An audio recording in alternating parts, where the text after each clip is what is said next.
Alhamdulillahi Rabbil Alamin.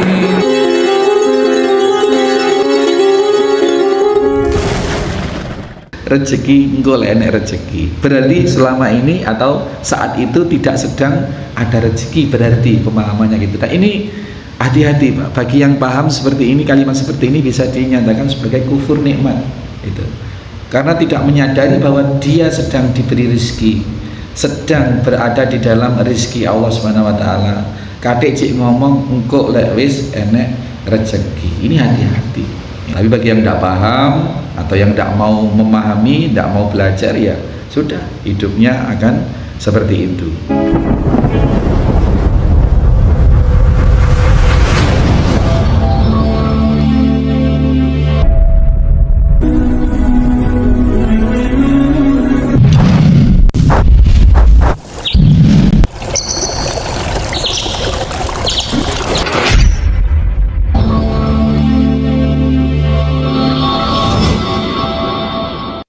Bismillahirrahmanirrahim.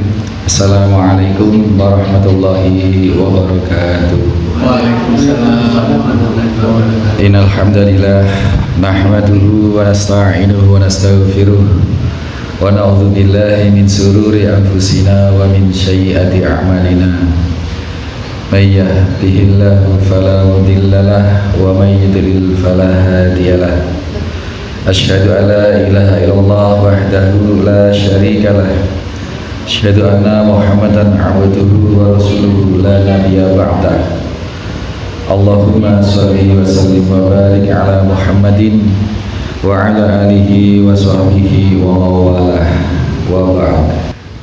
Kita diajarkan oleh hadis ini, Imam Nawawi menukilkan hadis ini ingin menyentil kita bahwa sesungguhnya kita selama ini kesibukan duniawi yang itu menyenangkan kita, melenakan kita, itu mengakibatkan kita berlambat-lambat di dalam kebaikan.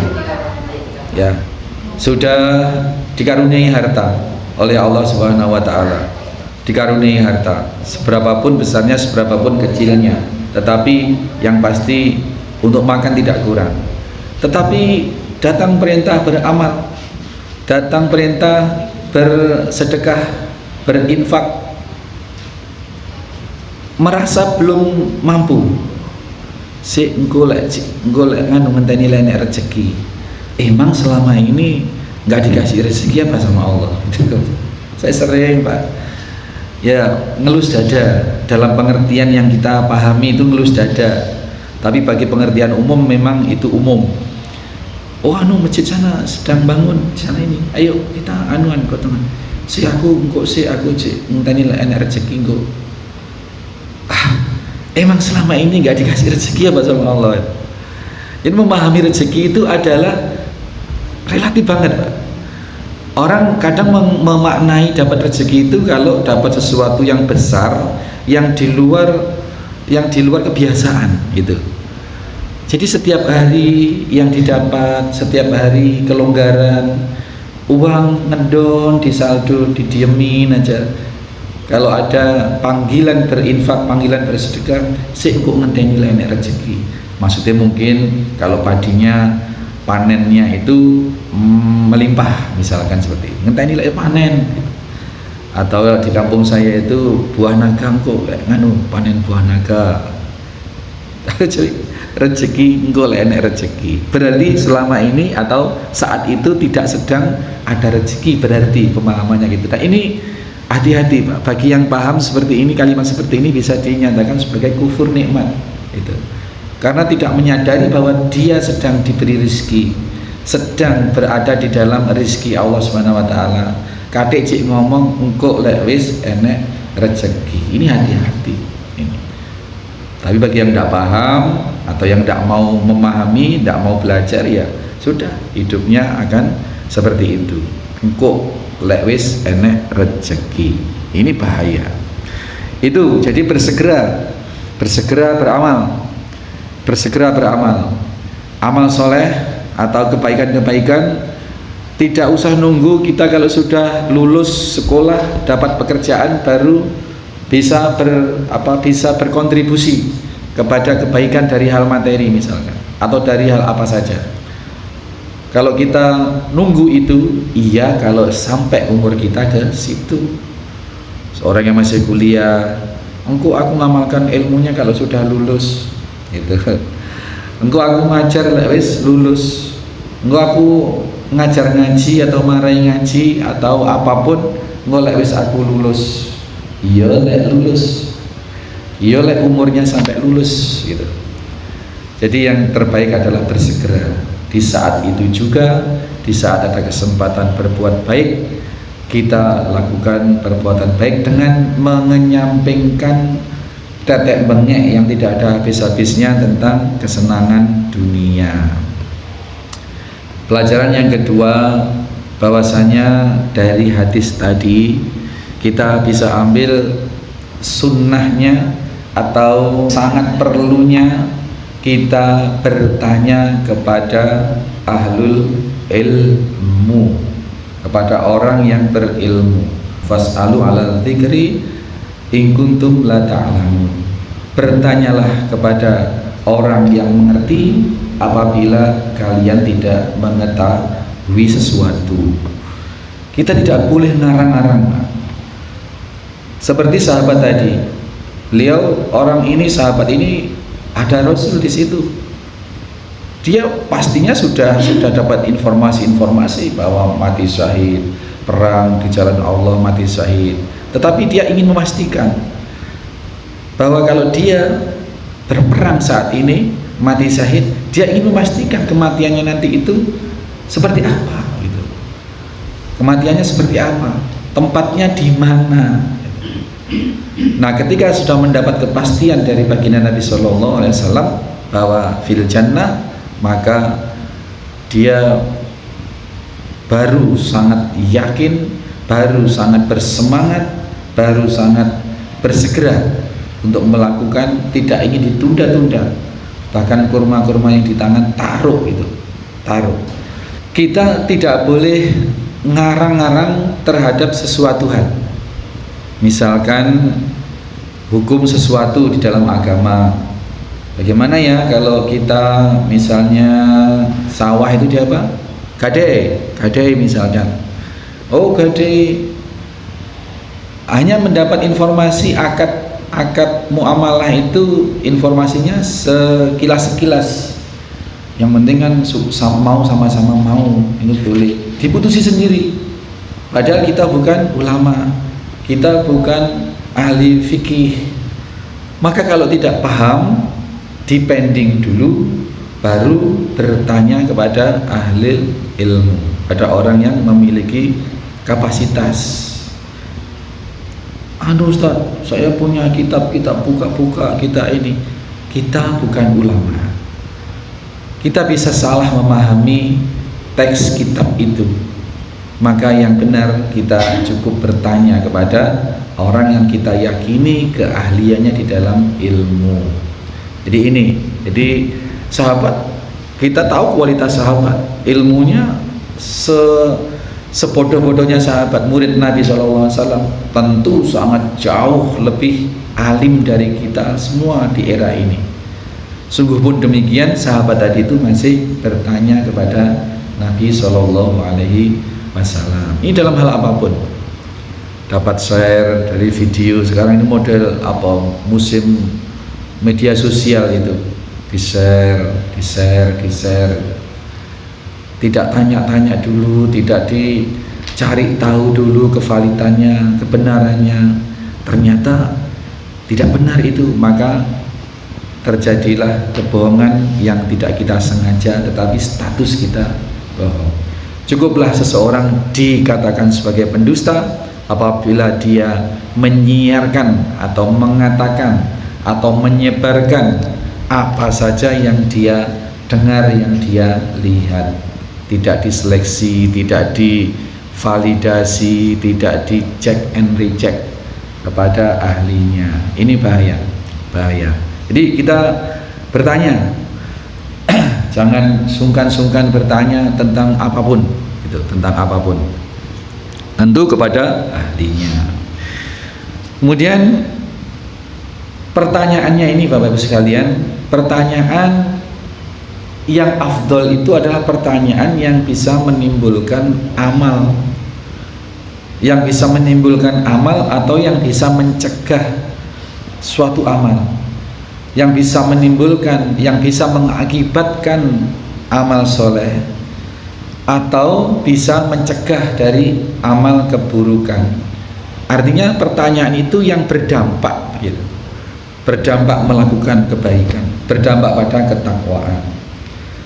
Dalam sangat semua riwayat itu tidak pernah sahabat itu bertanya sesuatu yang aneh-aneh yang tidak menimbulkan suatu amal.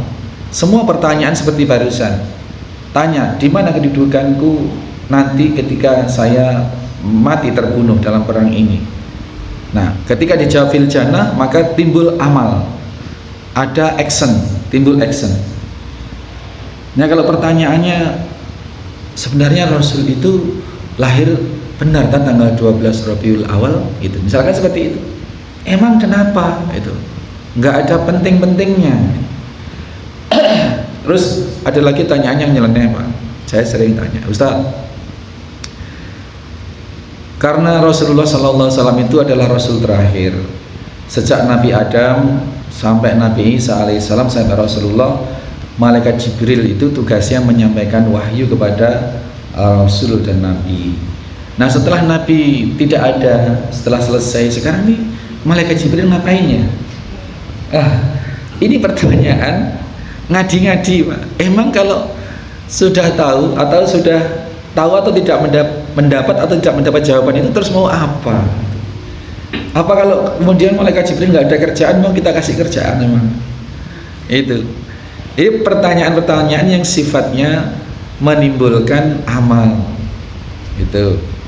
Pertanyaan yang sifatnya menimbulkan amal. Ini yang selalu ditanyakan oleh para sahabat. Dan di dalam banyak riwayat, dalam semua riwayat nggak ada sahabat itu yang bertanya yang kemudian tidak menimbulkan amal. Seperti pernah kita bahas, seorang wanita kulit hitam tidak dikenal namanya, dan yang pasti dia bukan Ummul Mukminin, bukan Sayyidah Aisyah, bukan wanita-wanita terkenal di era Nabi SAW, orang biasa kulit hitam, punya penyakit ayan, kemudian datang kepada Nabi untuk didoakan untuk sembuh dari ayan. Baik, saya bisa doakan ibu dan ibu insya Allah sembuh. Tapi kalau ibu mau bersabar, tidak saya doakan untuk sembuh. Allah bersabar, tetapi ibu bersabar, tetapi jaminannya surga. Pilih mana? Tentu pilih surga. Beliau menyatakan orang kulit hitam memilih surga, ya, tidak usah didoakan untuk sembuh. Nah, dia memilih surga. Tetapi minta kepada baginda Nabi untuk bahwa dia kalau ayannya kumat itu auratnya tersingkap-singkap terbuka dan dia malu sekali. Maka didoakannya bukan minta didoakan sembuh, tetapi minta didoakan kalau sedang kumat ayan itu tidak usah tersingkap-singkap. Maka didoakan demikian dan makbul doa Rasulullah. Ibu itu ketika kumat ayannya kemudian qadarullah tidak tersingkap-singkap, dengan jaminan bahwa fil jannah, kalau bersabar, maka kalau ibu mau bersabar maka jaminannya kelak surga. Maka ibu ini memilih untuk beramal bersabar, untuk melakukan kesabaran di dalam menanggung penyakit ayannya itu. Maka sekali lagi pertanyaan yang disyariatkan adalah pertanyaan-pertanyaan yang sifatnya menimbulkan amal soleh maupun mencegah dari perbuatan yang tidak baik. Tentang kayak tadi gaden itu kalau dijelaskan kemudian sudah endingnya, poinnya adalah itu tidak dibenarkan, maka seseorang yang sudah bertanya dan sudah mendapat jawaban yang benar seperti itu, maka dia lantas tidak mempraktekkan sistem gaden sawah misalkan, atau gaden-gaden yang tidak syar'i lainnya. naruh barang, ya, naruh barang, pinjam uang, itu. Naruh barang, pinjam uang. Kemudian uang ini nanti ada kelebihannya. Yang tidak boleh seperti itu, Pak. Kalau gaden syar'i boleh. Barang ditahan itu sebagai jaminan atas janji pengembalian uang. Nah, tetapi hukumnya tetap pinjam meminjam yang secara syar'i, yang tidak menimbulkan bunga, denda dan lain sebagainya. Itu boleh. Tapi kalau sudah diikuti dengan kaidah-kaidah transaksi yang lain yang tidak disyariatkan, ya tentu itu menjadi sesuatu transaksi yang terlarang. Fikul hadis yang ketiga adalah bahwasanya para sahabat itu sangat rindu, Pak, sangat rindu dan sangat ingin bersegera masuk surga. Sangat rindu dan sangat rindu dan sangat ingin segera merasakan nikmatnya surga. Orang kalau merindukan sesuatu pasti dia akan berlama-lama di dalam sesuatu itu. Orang yang ingin mendapatkan kenikmatan tentu dia akan cenderung pada sebab diraihnya kenikmatan itu. Nah, maka para sahabat sedemikian gambarannya. Ketika diinformasikan fil jannah, maka dia tidak hitung-hitung yang lain lagi. Dia bersegera dan dia sangat meyakini, dia bersegera sangat ingin segera masuk ke dalam surga. Rindunya sangat. Kita sering, Pak, sering masih ketika kita ada di majelis ilmu, ketika kita ada di masjid, ketika kita ada sedang ngaji, bawaannya apa sih, Pak? Bawaannya cepet-cepet mari, cepet-cepet selesai.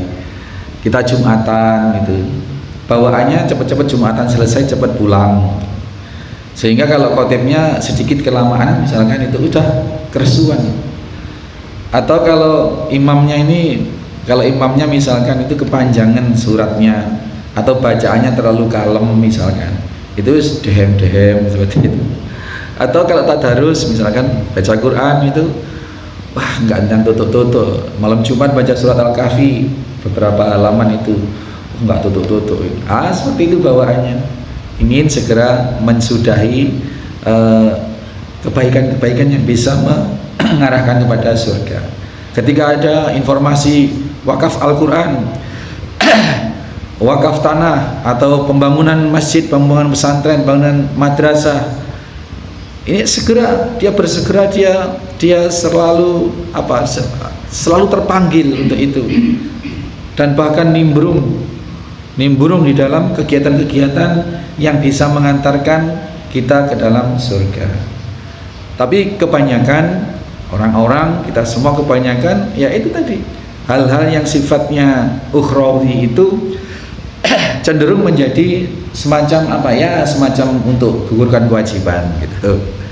Sehingga kalau kita menjadi pejabat publik sekalipun atau apapun lah, tidak melibatkan akhirat di dalam kebijakan, di dalam policy kita. Tentang hal ekonomi misalkan, kebijakan ekonomi ya untuk kesejahteraan guru-guru satu kabupaten misalkan ini ya, ini untuk kesejahteraannya, kemudian didirikanlah koperasi.